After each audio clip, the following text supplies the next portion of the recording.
This just crossing the wire, a new deal in pact between Microsoft and OpenAI. It's a new stake in OpenAI's PBC. What does that mean? Well, joining us is Bloomberg Tech co-host Caroline Hyde. And Caroline, with these new agreements, first of all, Microsoft immediately jumping on this news, but I just looked through the headlines, and I'm going to be honest, a lot of it is like a foreign language to me, but it just shows the two are coming closer together. What exactly is this agreement? We knew that a memorandum of understanding had been signed and the details are getting close for this public benefit corporation, that's the PBC bit, that ultimately OpenAI is forming. It wants to be a for-profit business. It was founded as a not-for-profit.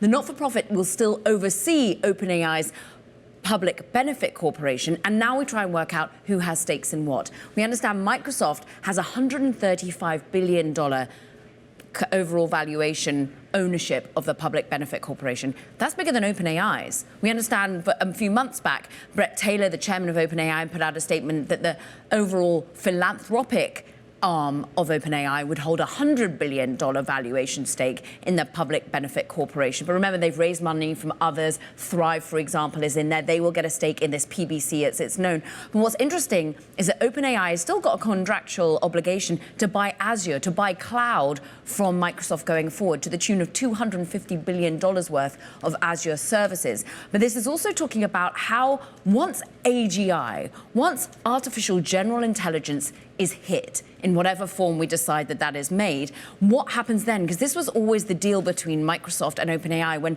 Microsoft first pumped money into the company, it was they would have exclusive rights to OpenAI's overall IP until AGI was hit. Well, now we start to understand really what's going to happen in at that particular point as well. And they say Microsoft retains IP rights, intellectual property rights, Azure API exclusivity until AGI. But OpenAI can now jointly develop some products with third parties. You've already seen that happening. OpenAI was starting able to get cloud from others, like Oracle, for example, like Google, because they couldn't just get enough cloud from Microsoft. Microsoft, in turn, is starting to offer Anthropic within the overall Copilot offering, not just OpenAI. So these are the new terms of the deal. We knew this was coming, and this is a forward-looking relationship, and that's why there's such a sigh of relief, because many had wondered what on earth would happen when OpenAI did indeed solidify that public benefit corporation angle.